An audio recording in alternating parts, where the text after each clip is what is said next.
금요 기도에 오신 여러분 환영합니다. 비도 오고 또 바이러스도 창궐하는 이 험악한 상황 속에서 오신 여러분 환영합니다. 잘 오셨습니다. 코로나 바이러스 때문에 여러 가지 이제 걱정이 많으시리라고 생각합니다. 두렵기도 하고 저도 마찬가지입니다. 특히 이제 신천지 교회에서 그 확진자가 감염자가 속출하고 있는데 굉장히 우려가 됩니다. 제가 뭐 지금까지 오랜 세월을 사는 것은 아니지만 지금까지 경험 중에서 야 이런 일도 다 경험을 하는구나, 이런 일은 처음인 것 같습니다. 그 메르스 때도 그러지 않았고 이렇게 온 국민이 마스크를 쓰고 다니는 이런 일을 보는구나 하는 생각을 합니다. 앞으로 이제 어떤 의사 선생님 말을 제가 인용을 하면 그분 하시는 말씀이 아마 코로나 바이러스가 전 세계에 유행을 할 것 같다 그러면서 너무나 전파력이 강하기 때문에 이렇게 막 계속 막는다는 것은 불가능하고 시간이 지연시키는 것 정도였는데 아마도 결국은 확산될 수밖에 없을 것이다 하는 말을 제가 이제 며칠 전에 들었는데 실제로 그런 일이 일어나는 것 같습니다. 어떤 상황이 될까 하는 생각을 하게 되는데 이제 사람들이 마스크 쓰는 것이 일상생활이 되고 사람들 생활 패턴도 많이 바뀔 것이고 그럴 것 같습니다. 제가 잘 걱정되는 것은 또 교회입니다. 아마 그렇게 되면 가장 힘들어지는 것 중에 하나가 큰 교회들은 너무나 힘들어지지 않을까 하는 생각을 합니다. 아무튼 이 사람들이 코로나 바이러스에 대해서 굉장히 공포감을 가지고 있는데 왜 무서워할까요? 왜 코로나가 무서울까요? 여러분은 왜 무서워하십니까? 여러 가지 이유가 있겠죠. 무서워하는 이유가 있을 텐데 내가 걸릴까 봐 첫 번째, 또 내 가족이 혹시 걸릴까 봐, 걸리는 것이 여러 가지 불편한 일이겠지요. 그런데 그 중에 하나는 또 아마 죽음에 대한 공포도 있을 것 같습니다. 이러다가 혹시 죽는 건 아닌가. 고린도전서 15장은 처음부터 이제 끝까지 부활에 관한 얘기를 말씀을 하고 있습니다. 그래서 우리가 이제 부활장이라고도 하는데 오늘 이제 고린도전서 15장 앞에 부분을 지난번에 한번 해석했고 3주 전이죠. 그리고 이제 두 번째 시간인데 이제 좀 오래됐습니다. 그런데 이제 앞에 있는 내용이 제가 이제 어떤 말씀을 드렸는가 하면 우리에게 있어서 이 부활의 삶이라는 것이 어떤 의미를 가지는가 하는 것에 대해서 이제 말씀을 했습니다. 오늘은 오늘 말씀의 중심에 뭐가 있는가 하면 몸의 부활입니다. 몸이 부활함에 대해서 말씀을 하고 있는데 그런데 우리의 몸이 부활한다는 것이 도대체 무슨 의미가 있는가, 그게 왜 중요한가 하는 것을 우리가 생각해 봤으면 좋겠습니다. 그걸 분명히 인식하고 살아가는 거하고 그렇지 않은 거하고는 굉장히 많은 차이가 있습니다. 제가 이제 앞에서 왜 두려워하십니까 이런 얘기를 드렸었는데 사실은 그게 결국은 죽음하고도 관계가 있습니다. 그러면 제가 한번 여러분에게 다시 한번 묻겠습니다. 여러분, 여러분이 생각하시는 천국은 어떤 곳입니까? 휘황찬란한 건물이 있고 하나님이 계시고 막 밝은 빛이 나고 그럴 것 같습니다. 그렇죠? 성경에서도 그렇게 말씀하고 있고. 근데 정말로 천국에 가고 싶으십니까? 정말 간절히 원하십니까? 천국에 가는 거? 아니면 지옥에는 가기 싫은데 천국은 잘 모르겠어요. 이 땅에 좀 더 살았으면 좋겠습니다. 이런 생각은 혹시 없으십니까? 무슨 말씀인가 하면 내가 정말로 천국에 정말로 가기를 소원하고 그게 진짜 너무나 바라는다고 한다는 것은 그건 이 세상에 대한 미련이 없는 거지 않습니까? 내가 이 세상에 별로 미련이 없다 이런 뜻이 될 수 있습니다. 그러면 만약에 천국에 그렇게 가고 싶으면 뭐가 좋길래, 천국이 도대체 뭐가 그렇게 좋길래 간다는 것입니까? 왜 가려고 할까요? 보통 우리는 지옥에는 가기 싫습니다. 그렇죠?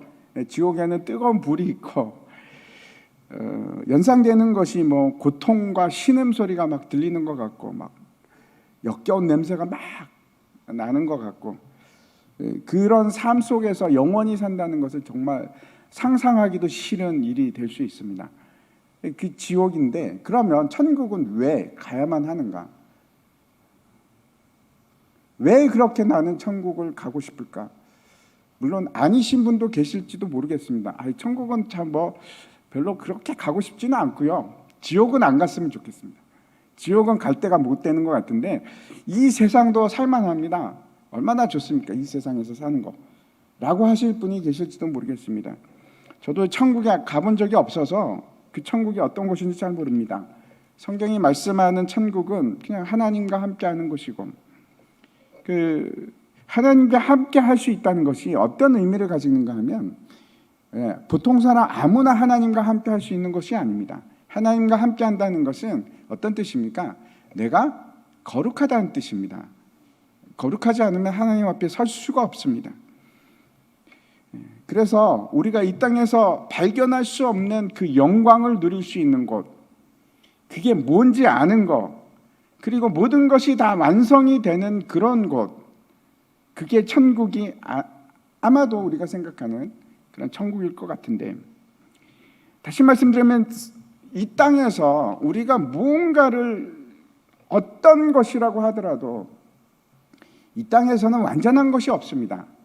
사랑도 완전하지 않고 의도 완전한 의는 존재하지가 않고 어떤 것도 완전하지 않습니다. 거룩함도 마찬가지죠. 다 미숙합니다. 다 모자라고 다 성에 차지도 않고 미지근하고 가득 채워진 것이 없습니다. 그게 이 땅인데 그런데 아마 천국은 다를 겁니다. 모든 것이 다 완전히 채워지고 의도 완전한 의, 그게 아니면 천국이 아니겠죠. 거룩함도 완전한 거룩함, 그래서 영광이 비치는 곳, 그런 것을 맛볼 수 있는 것이 아마 천국일 겁니다. 근데 내가 그걸 맛보고 싶다, 정말 그 거룩함이 무엇인지, 하나님과 함께하는 것이 어떤 것인지 나는 그게 너무 원하는 것이다 라는 소망이 없다면, 별로 관심이 없다면, 그래서 이 땅에서 미완성되고 부족한 것, 여전히 더러운 것들, 그것이 나에게는 너무 이뻐 보이고 너무 사랑스러워 보이고, 야, 저 정도면 됐지 뭐, 그게 소유하고 싶고, 그럴 수 있습니다. 그렇죠? 그래서 여전히 이 땅을 떠나기 싫고, 이 땅은 살만한 곳이야 뭐 그러면서, 원더풀 월드 그러면서 살고 싶으실지도 모르겠습니다. 고린도 교회의 상황에 대해서 잠깐만 제가 말씀을 다시 드린다면, 고린도는 그렇죠, 그리스에 있는 도시입니다. 그래서 헬라 철학이, 사상이, 세계관이 지배하는 것이고 헬레니즘을 가지고 있는 그런 사람들입니다. 고린도 교회 사람들이 다 그런 세계관 속에서 살아갔던 사람들이고, 그 헬레니즘의 가장 큰 줄기 중에 하나가 이겁니다. 이원론입니다. 영과 육의 분리. 세계관이 어떤 건가 하면, 물질이나 육체는 늘 항상 악하고 영이나 이런 것들은, 정신은 고차원적이고 선한 것, 그런 생각입니다. 그래서 이제 아마 고린도 교회 성도들 중에서는 이런 생각, 그리고 또 영지주의적인 사상, 그게 어떤 건가 하면 깨달음을 얻는 겁니다. 깨달음을 얻어서 관념적인 신앙입니다. 내 머릿속에 있는 신앙입니다. 그게 옳은 것이다라는 생각을 가지고 살아갔을 겁니다. 무슨 말인가 하면, 내가 깨닫고 알았다 하는 게 그게 선입니다. 내 육체가 아무렇게나 산다고 해도 그게 중요한 것이 아닌, 왜? 그게 내 자아가 아니니까. 내 자아는 내 영이고 내 정신이기 때문에, 내 내면의 모습은 그게 진짜 내 모습이고, 내 육체는 뭐 아무렇게 뭐 좀 괜찮아, 실수를 할 수도 있고 인생을 막 살 수도 있고 크게 지장이 없는 그런 겁니다. 근데 그렇지 않을 뿐더러 우리 속에도 그런 마음이 있습니다. 이런 겁니다. 내가 뭐 구원 받았으면 됐지 뭐. 내가 예수 믿는데 뭐. 오늘 내가 죽으면 천국 갈 텐데 뭐. 그런 생각입니다. 전혀 다른 것이 아니고 바로 그런 생각입니다. 이제 우리의 영과 육은 오늘 말씀에 되게 중요한 포인트가 이겁니다. 우리의 영과 육은 따로 노는 건가? 이제 흔히 되게 많은 사람들이 영과 육과 혼에 대해서 얘기를 합니다. 그 3분설인데 영이라는 것은 영혼을 말하고 혼이라는 것은 무엇을 의미할까요? 되게 많은 사람들이 정신, 마음 같은 걸 이제 혼이라고 생각하고 그리고 이제 우리의 육체를 의미하고 이렇게 생각을 합니다. 성경에 영과 혼과 몸에 대해서 얘기한 구절이 있습니다. 그게 어디에 있는가 하면 데살로니가 전서인데 거기에 보면은 이렇게 되어 있습니다. 평강의 하나님이 친히 너희를 온전히 거룩하게 하시고 너희의 온 영과 혼과 몸이 우리 때에 흠없게 보존되기를 원하노라. 여기서 영과 혼과 몸이라고 사도 바울이 표현을 하고 있는데 사도 바울이 그래서 3분설을 주장하는 사람인가? 아닙니다. 그렇지 않습니다. 이 혼이라고 말하는 것은 이제 푸시케라는 단어인데 그리고 영은 푸뉴마입니다. 단어가 다른데 다른 곳에서는 이게 혼용이 됩니다. 같이 쓸 수 있는 단어입니다. 그래서 저게 3분적인 그 의미를 가지고 있는 것이 아닙니다. 성경은 전혀 우리 몸은 영과 혼과 육으로 되어 있다라고 얘기하지 않습니다. 무슨 말씀인지 이해하시기 바랍니다. 이제 대표적으로 저 3분설을 주장하는 사람 중에 유명한 사람 위트니스 리라는 사람이 있는데 그분이 뭐라고 주장하는가 하면 육은 죄가 머무는 곳이고 혼이라는 것은 육에 의해서 영향을 받는 연약한 부분이고 영은 하나님의 능력을 받는 것. 그래서 영은 굉장히 선한 것이고 육은 항상 악한 것이고 영은 절대로 죄를 짓지 않는 것이고 라고 얘기를 주장을 합니다. 근데 굉장히 위험한 생각입니다. 성경은 거의 모든 것에서 저렇게 3분적으로 얘기하지 않고 영과 육에 관해서 얘기를 합니다. 영과 육에 관해서. 영과 혼은 전혀 다른 구분된 것이 아니고 혼용이 되는 것이고 그러면 영과 육은 또 다른 것인가? 완전히 서로 독립된 다른 영역인가? 아니요, 그렇지가 않습니다. 처음 하나님께서 사람을 창조하실 때 흙으로 지으셨는데 흙으로 짓고 나서 거기에 그 코에다가 생기를 불어넣습니다. 무슨 말씀인가 하면 흙으로 창조된 것만 가지고는 사람이 되질 않습니다. 그 코에 생기를 불어넣음으로 사람이 뭐가 되는가 하면 생명이 되었다라고 기록을 합니다. 시편 51편 말씀 한번 다시 보여주시면 제가 한번 읽겠습니다. 하나님이여 내 속에 정한 마음을 창조하시고 내 안에 정직한 영을 새롭게 하소서. 이 시는 우리가 잘 알고 있듯이 다윗이 밧세바하고 간음한 후에 회개하는 그런 시편입니다. 자신의 죄에 대해서 뭐라고 하는가 하면 다시 정한 마음을 창조해 주시고 내 영을 정직한 영을 새롭게 해 주시옵소서. 잘 보시기 바랍니다. 영이 지금 회복되기를 원하고 있습니다. 죄로부터 회복되기를 원하고 있습니다. 근데 죄를 누가 지었습니까? 육이 지었습니다. 다윗의 육입니다. 무슨 말씀인가 하면 자신의 육체의 죄와 마음, 저기 마음이라고 한 게 저게 이제 다른 말로 하면 혼으로 혼용될 수 있습니다. 혼이라고 할 수 있습니다. 정직한 영. 그래서 푸뉴마, 푸시케 이런 것들이 지금 육체하고 전혀 관계가 없는 거 아니요. 연동이 되어 있습니다. 연결상에 있습니다.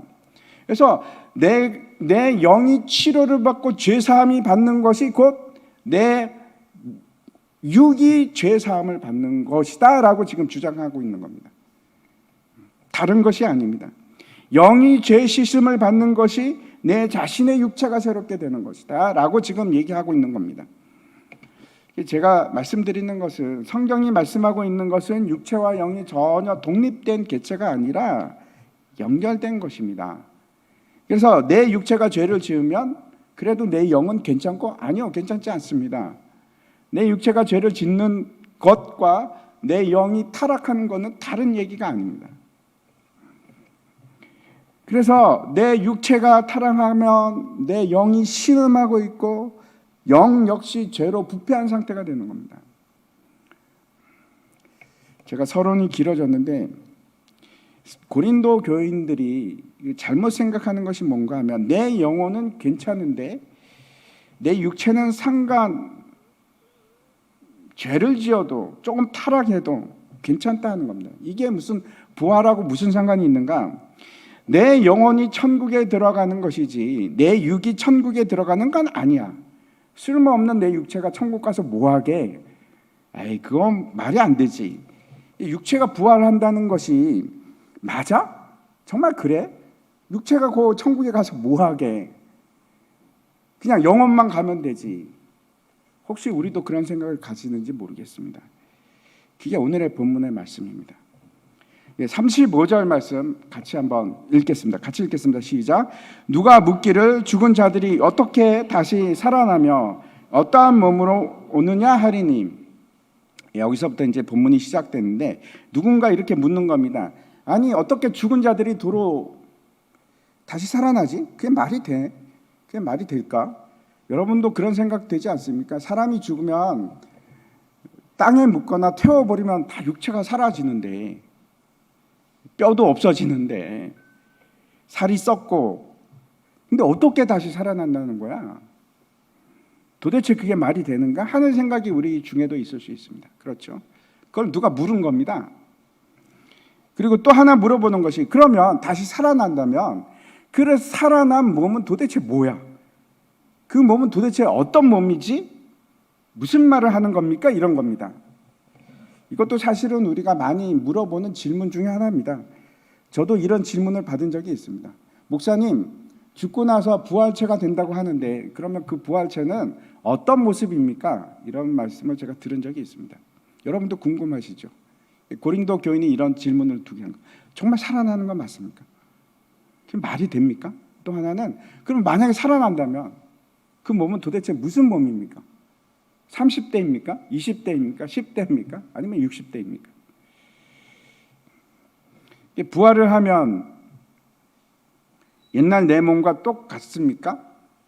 여러분, 제가 어떤 분이 내 나이가 60인데 내가 설마 지금과 같은 몸으로 살아난다면 노 땡큐, 저는 그러고 싶지 않습니다. 제 모습 말고 훨씬 아름답고 그런 모습이 될 수는 없나요? 그런 질문이 왜 없겠습니까? 우리에게도 있습니다. 그런 질문에 대해서 지금 사도 바울이 대답을 하는 겁니다. 몸의 부활에 대해서 대답을 하는 겁니다. 뭐라고 대답을 할까요? 여러분, 우리가 같이 읽었지만 도대체 무슨 말인지 잘 이해가 안 가시죠? 한번 살펴보도록 하겠습니다. 36절부터 일단 38절까지 말씀인데 제가 읽겠습니다. 어리석은 자여, 내가 뿌리는 씨가 죽지 아니하면 살아나지 못하겠고, 또 내가 뿌리는 것은 장래의 형체를 뿌리는 것이 아니요 다만 밀이나 다른 것의 알맹이 뿐이로되, 하나님이 그 뜻대로 그에게 형체를 주시되 각 종자에게 그 형체를 주시느니라. 시작부터 굉장히 충격적인 말을 합니다. 어리석은 자야. 이런 무시하는 말을 들으면 여러분 기분이 안 좋을 리가 있겠습니까? 그렇죠? 기분이 뭐야 이거, 기분이 나빠서 더 이상 됐어, 그 다음 말은 듣고 싶지도 않아, 이러실 수도 있을지 모르겠습니다. 어리석은 자여라는 말은 어떤 뜻인가 하면, 이 바보 같은 무식한 사람아 라는 말이기도 하고, 또 어떤 말인가 하면 지혜가 없는 사람아, 또 믿음이 없는, 믿지 못하는 사람아, 그런 뜻입니다. 왜 이런 말씀을 하는가 하면, 일단 하나님의 아들에 대해서 그 부활이 우리의 첫 열매가 되었다는 사실을 인정한다면, 그 믿음이 있다면 저런 말은 하지 않을 겁니다. 그렇죠? 그 믿음이 있으면, 그 바탕에 그 믿음이 깔고 있으면 우리가 다시 몸을 입는다는 것이 부활의 첫 열매가 예수 그리스도께서 되셨는데 우리가 왜 부활체가 되지 않겠습니까? 부활의 몸이 없겠습니까? 그래서 이거는 성경을 잘 알지도 못하는 것이고 또 여전히 중요한 건 이겁니다. 우리의 눈이 이 땅에 머물러 있기 때문에 그런 것입니다. 첫 번째 바울이 말하는 것은 부활이라는 것은 절대로 우리 몸이 재구성되는 그런 것이 아니다라고 얘기하는 겁니다. 다시 말씀드려서 부활할 때 내 몸이 여기저기 막 다 흩어져서 타고 막 공중에 분해가 되고 그랬는데 그걸 다 모아갖고 다시 내 몸을 만들어주는 것이 아닙니다. 그런 몸이 아닙니다. 조각조각 막 붙어서 살아나는 것 그런 거 아닙니다. 옛날에 제가 이제 대학교 때 터미네이터 그때 봤었는데 왜 터미네이터 T2인가 그거 보면 T2인가 뭐 보면 이게 녹았다가 다시 쫙 붙어가지고 살아나고 막 그러지 않습니까? 그런 게 아닙니다. 그런 게 아닙니다. 부활체는 그런 것이 아닙니다. 또 다른 하나는 부활은 어떤 의미라고 얘기하는가 하면 연속선상에 있다 이런 뜻입니다. 무슨 얘기인가 하면 부활 이전의 나와 부활 이후의 내가 전혀 다른 독립된 불연속적인 개체가 아니라 서로 연결이 되어 있는 겁니다. 같은 나입니다. 내가 부활하는 겁니다. 내 육체가 부활하는 겁니다. 전혀 다른 것이 아닙니다. 지금 좀 헷갈리시죠? 다르다면서요. 재구성이 아닙니다. 분명히 그건 아닌데 그렇다고 해서 그게 다른 나가 아닙니다. 이게 무슨 말일까요? 예를 들어서 이제 하늘에 갔는데 김 집사님을 만났습니다. 그래서 아니 김 집사님 전혀 못 알아보겠네요. 보니까 옛날에는 참 그랬는데 지금 보니까 훌륭하십니다. 너무 이쁘십니다. 깜빡 제가 못 알아봤네요. 이런 것이 없습니다. 천국에 가면 저분은 김 집사님이다 분명히 아는 겁니다. 저 사람이 아브라함이구나. 누가 얘기하지 않아도 아는 겁니다. 왜? 그 아브라함과 이 땅에서 살던 아브라함이 연속선상에 있기 때문에 다르지가 않습니다. 그게 첫 번째고 또 하나는 그러면은 그 아브라함의 그 쭈글쭈글한 모습이 그대로 있는가? 아니요. 완전히 다른 모습입니다. 재구성이 아닙니다. 아브라함이 10살 때 모습이다. 어떤 분은 제가 그런 걸 들었습니다. 제일 아름다운 모습이 아마 천국에서 그 사람의 모습일 거는 아닙니다. 그렇지 않습니다. 이 성경을 보니까 저도 그런 줄 알았는데 누가 그래서 그런 줄 알았는데 오늘 말씀을 보니까 그렇지가 않습니다. 전혀 다릅니다. 심지어는 예수님이 부활하셨는데 제자들이 못 알아봅니다. 그 눈이 띄어지기 전까지는.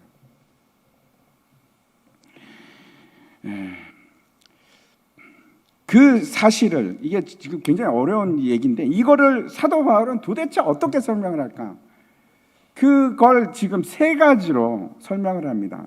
그 세 가지로 표현을 하는데 그 첫 번째가 이 36절부터 38절에 있는 내용으로 설명하는데 무엇을 비유해서 말씀하고 있는가 하면 씨입니다. 씨. 어떤 사람이 씨를 뿌립니다. 여러분도 잘 아시죠? 그 씨만 한번 그 다음 장 한번 보여주십시오. 저것들이 다 씨인데 저걸 보면은 여러분 저건 무슨 씨다 혹시 아십니까?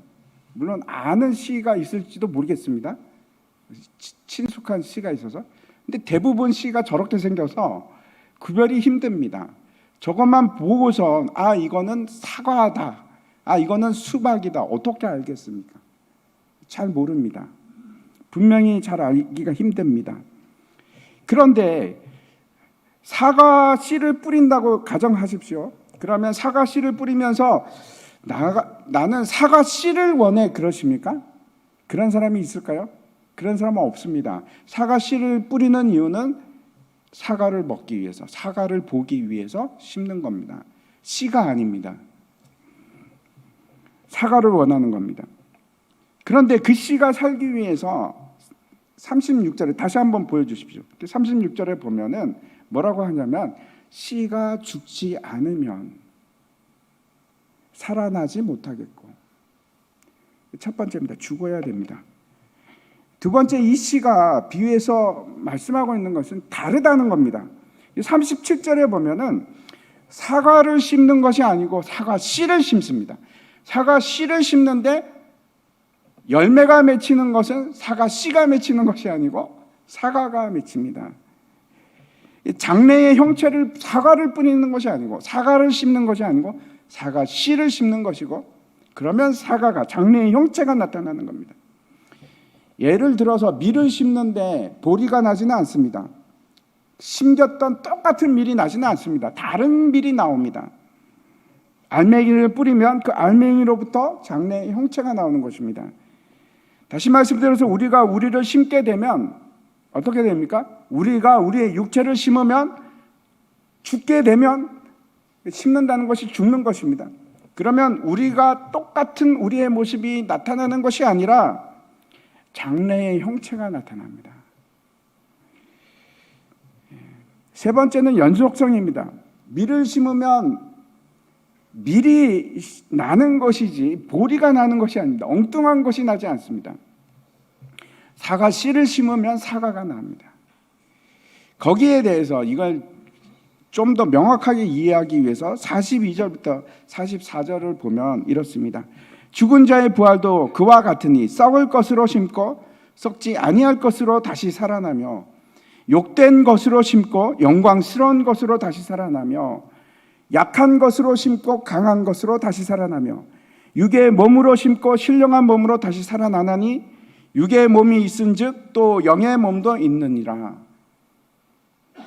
부활이 어떤 식으로 이루어지는가 하면, 우리가 심는 것은 썩을 것, 부패할 것, 죽을 수밖에 없는 것을 심습니다. 심는다는 것은 땅 밑으로 들어가는 것이고 죽음을 의미합니다. 죽는 겁니다. 그런데 그렇게 우리가 심으면 거두는 것은, 다시 말씀드려서 살아나는 것은 썩지 않을 것, 영원한 것, 욕된 것이 아니라 영광된 것, 약한 육체가 아니라 강한 것, 튼튼한 육체, 육의 몸을 심었지만 영의 몸이 살아나는 겁니다.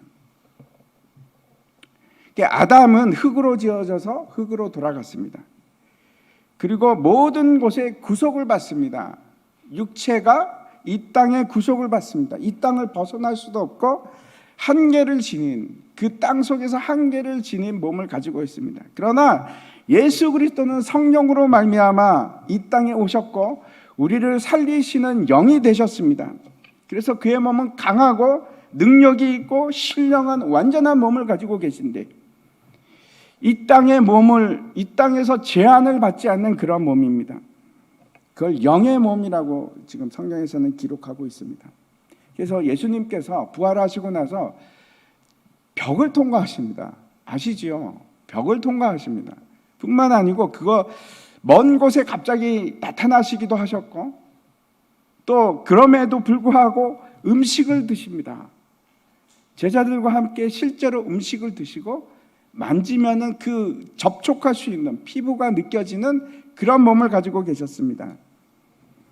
무슨 말씀인가 하면 신령한 몸이 되어서 이 땅의 한계를, 비물질계의 한계를 느끼지 않는 그런 상태입니다. 그런데 중요한 것은 물질입니다. 물질계에 속합니다. 영이 아니라는 뜻입니다. 제 말씀은 44절부터 49절 말씀 제가 다시 한번 읽어보겠습니다. 육의 몸으로 심고 신령한 몸으로 다시 살아나나니 육의 몸이 있은즉 또 영의 몸도 있느니라. 기록된 바 첫사람 아담은 생령이 되었다 함과 같이 마지막 아담은 살려주는 영이 되었나니, 그러나 먼저는 신령한 사람이 아니요 육의 사람이요 그 다음에 신령한 사람이니라. 첫사람은 땅에서 났나니 흙에 속한 자이었거니와 둘째 사람은 하늘에서 나셨느니라. 무릇 흙에 속한 자들은 저 흙에 속한 자와 같고 무릇 하늘에 속한 자들은 저 하늘에 속한 이와 같으니, 우리가 흙에 속한 자의 형상을 입은 것 같이 또한 하늘에 속한 이의 형상을 입으리라. 우리가 여기서 관심을 두고 보아야 할 것은 이게 아주 중요합니다. 우리는 아담 밑에서 그 아래에서 땅에 속한 자로 태어났는데 결국은 육체를 심음으로 우리는 어떠한 자가 되느냐? 부활체를 입는 부활의 몸을 가진 자. 다시 말씀드려서 예수 그리스도의 형상을 입은 자가 완전한 그러한 자가 되는 것입니다. 그런 자로 태어나는 겁니다. 이 땅에 속한 자였는데 이 땅에 속한 육체를 심음으로 우리가 거두는 것은 뭔가 하면 저 하늘에서 하늘의 형상을 입은 자, 예수 그리스도의 형상을 똑같이 닮은 거룩하고 완전한 사람을 거두는 겁니다. 그게 우리의 부활의 모습입니다. 다시 제가 말씀드리면 아름답지 않은 씨를 심었는데 우리가 거두는 것은 놀랍고 아름다운 열매를 거두는 겁니다. 그게 부활체입니다. 예. 이게 첫 번째로 사도 바울이 비유로 설명한 것이고, 두 번째를 보겠습니다. 두 번째는 39절입니다. 같이 한번 읽겠습니다. 같이 읽겠습니다. 육체는 다 같은 육체가 아니니 하나는 사람의 육체요, 하나는 짐승의 육체요, 하나는 새의 육체요, 하나는 물고기의 육체라. 두 번째는 이제 땅의 육체로 표현을 하고 있습니다. 무슨 얘기를 하는가 하면 다르다는 얘기입니다. 다르다. 하나님께서 피조물을 창조하실 때 그 한 장 넘겨주십시오. 다 다르게 만드셨습니다.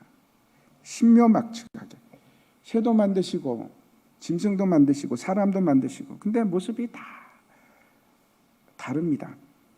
너무나 놀랍습니다. 아주 유니크한 디자인을 가지시고 하나님께서 창조하셨는데, 이렇게 다양한 육체들을 만드신 하나님께서 하물며 부활할 때 우리의 모습이 하나님 디자인력이 딸려서 너희를 똑같이 만드시겠느냐?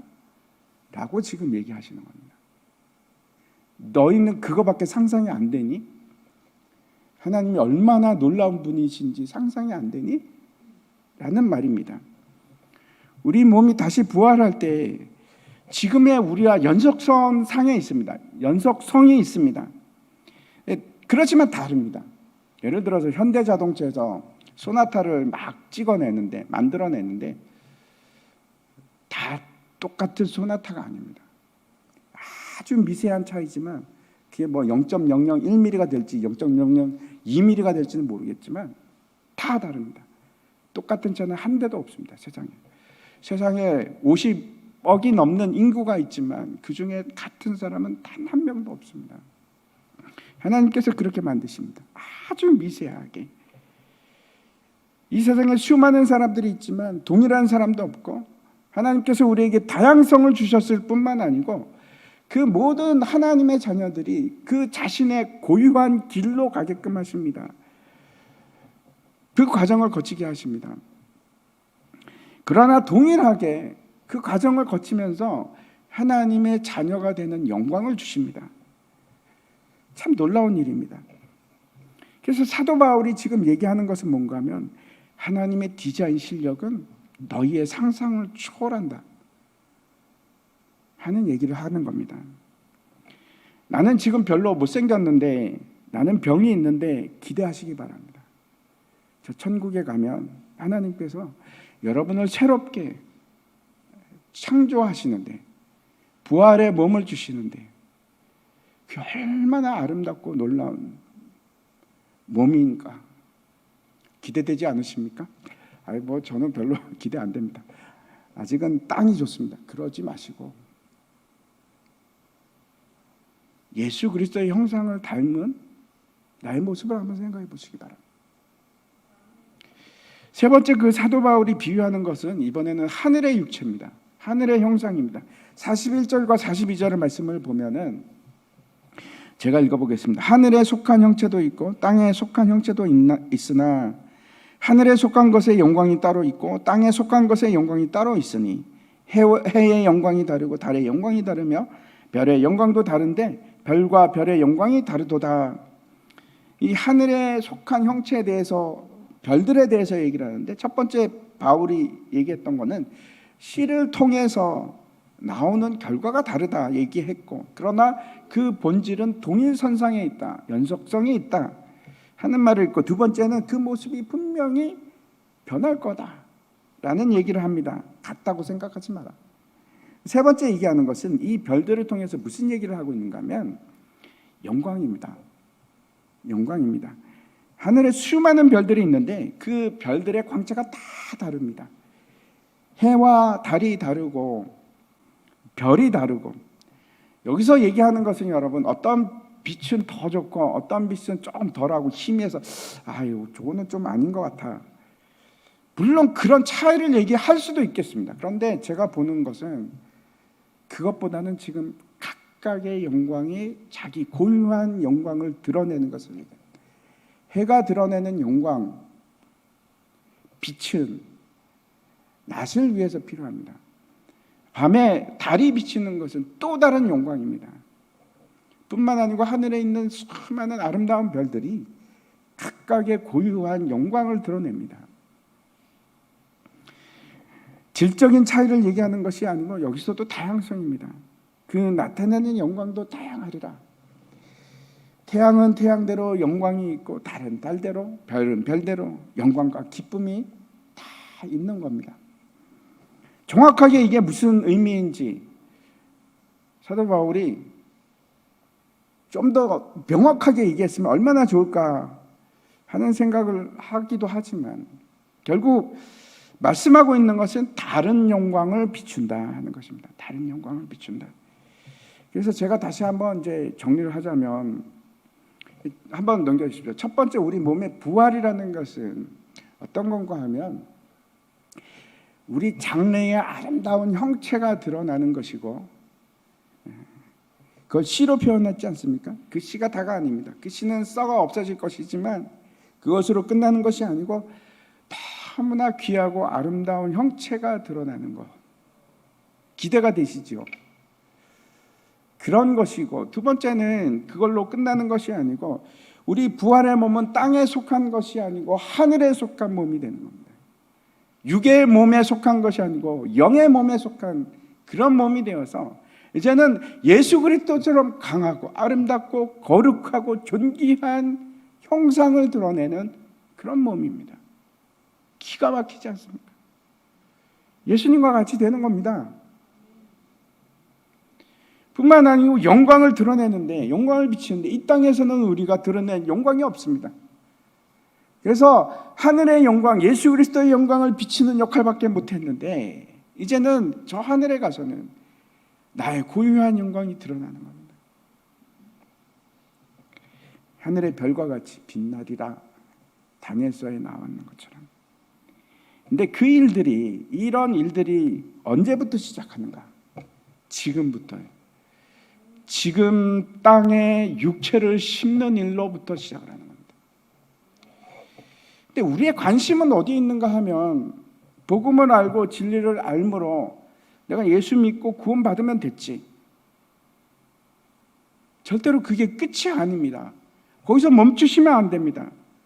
근데 많은 사람들이 거기에서 멈춰버립니다. 단지 거기에 관심이 있습니다. 너무나 이상한 것은 사람들이, 굉장히 많은 사람들이 목사의 거룩함에 관심이 있습니다. 많습니다. 당연합니다. 당연히 목사는 거룩해야 됩니다. 거룩해하는 것이 맞습니다. 목사가 돈을 밝혀서도 안 되고, 목사가 명예를 밝혀서도 안 되고, 당연합니다. 사람들은 목사는 거룩해야 된다고 생각합니다. 그런데 자신이 거룩해져야 된다는 것은 잘 모릅니다. 목사만 거룩한 것이 아니고 성도도 거룩해야 합니다. 우리 모두가 다 거룩해야 됩니다. 저와 여러분 다르지가 않습니다.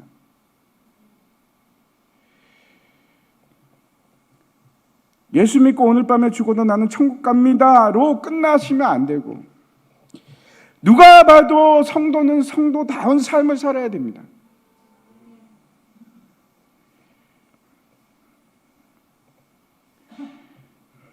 우리가 육체가 끝나고 우리 영만 하늘에 가서 영으로 거기서 사는 것이 아니고, 우리 육체가 이 땅에 심기우기 시작해서 우리의 육체에 열매를 거두는 것이 부활의 몸입니다.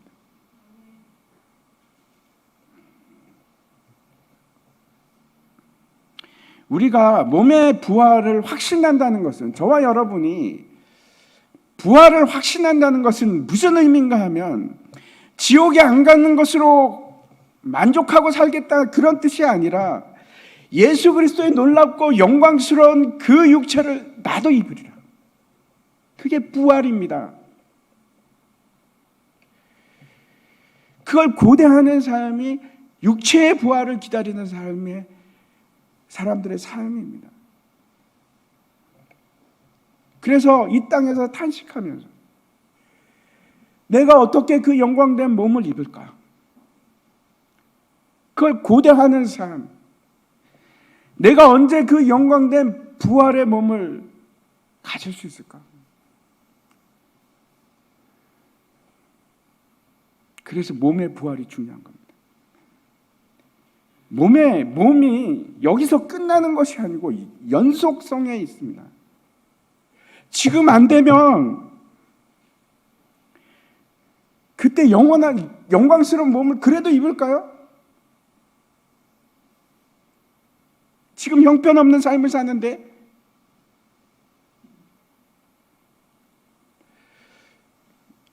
지금 사과의 씨가 아닌데 그때 사과가 맺힐까요?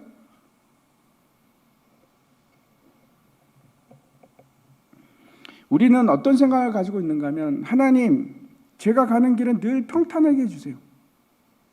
저는 병에 안 걸리게 해주세요. 저는 어려움이 없게 해주세요. 저 고생하는 거 싫어요. 하나님, 피하게 해주세요. 사람들과도 아무 문제 없었으면 좋겠습니다. 늘 즐거운 일만 있으면 참 좋겠습니다. 하나님, 행복하게 해주세요. 그게 우리의 솔직한 심정 아닙니까? 근데 그걸로 그렇게 해서 우리가 거룩한 몸을 입을 수 있을까요? 그 사람들을 보면 자기의 분야에 굉장히 뛰어난 사람들이 있습니다. 예를 들어 운동선수. 이 운동선수가 올림픽 나갈 선수하고 아마추어하고는 천지차입니다. 왜 그럴까요? 아마추어들은 즐기기 위해서 합니다. 재미없으면 안 합니다. 재미있을 때까지만 하는 거. 즐기기 위해서. 그런데 진짜 선수는 다릅니다. 계속해서 뭘 넘어가야 되냐면 자기의 극한 한계 상황을 넘어가야 됩니다. 그렇지 않으면 실력이 늘지 않습니다. 숨을 헐떡거리면서 내 극한 상황을 한번 넘기면서 그러면서 실력이 느는 겁니다. 반드시 자신의 한계를 넘어가지 않고는 거룩함에 이를 수가 없습니다. 내가 아주 좋은 길, 편한 길만 가면서 어떻게 거룩해질까요? 그게 가능할까요? 내가 어려움을 하나도 모르고 살아가면서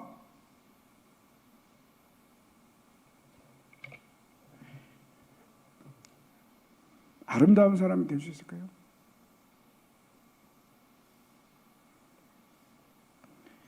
한계 상황에 내 자신이 노출되고 넘어지고 쓰러지고 그러면서 다시 일어나고 다시 도전하고 그 과정이 없이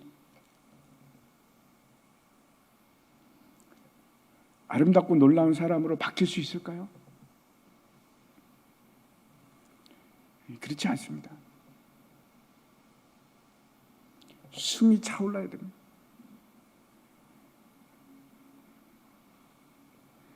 그래야지 승리해서 메달을 딸 수가 있습니다. 부활도 마찬가지입니다.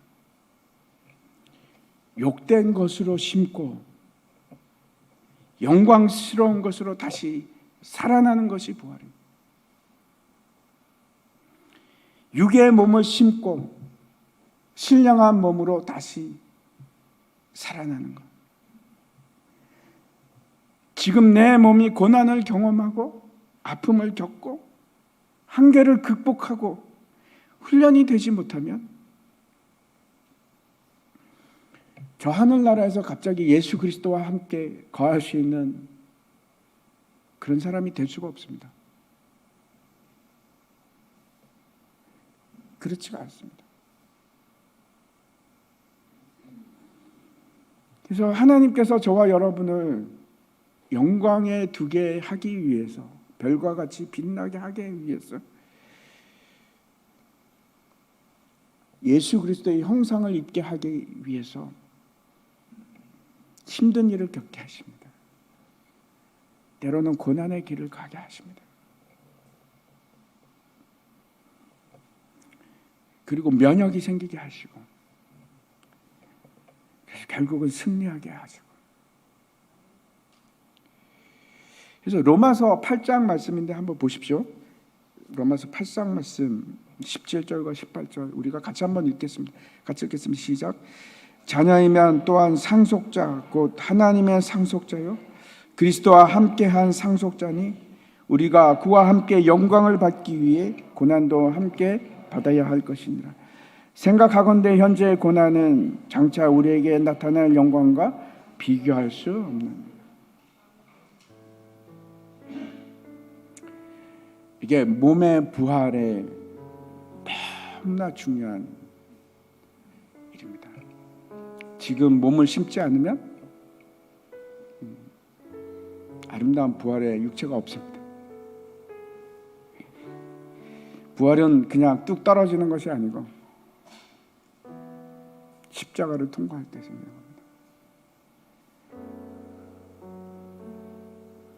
우리의 삶은 불연속이 아니고 연속 선상에 있습니다. 지금 심고 나중에 거두는 겁니다. 그래서 힘든 일이 있고 우리에게 감당하기 어려운 일이 있습니다. 힘내십시오. 이런 일이 있기 때문에 우리에게 너무나 놀라운 영광이 있는 겁니다. 숨이 넘어갈 때 참으십시오. 하나님께서 함께 하십니다. 이기게 하실 겁니다. 왜? 우리는 선택된 자녀들이니까. 그걸 통과하게끔 하실 겁니다. 그래서 우리에게서 이렇게 영광의 빛이 조금씩 드러나게끔. 그래서 그 일을 두려워하지 마시기 바랍니다. 그 일을 통해서 분명히 하나님께서는 저와 여러분을 하늘에 있는 별과 같이 빛나게 하게 하기 위해서, 부활의 몸을 입게 하기 위해서. 그래서 혹시 우리 지금 우리 나라도 어려운 상황에 있지만은 혹시 지금도 힘들고 어려운 길을 가십니까? 걱정하지 마십시오. 하나님께서 영광을 주시기 위해서 그런 겁니다. 부활의 영광스러운 몸을 우리에게 상으로 주시려고, 그걸 신령한 것으로 거두시기 바랍니다.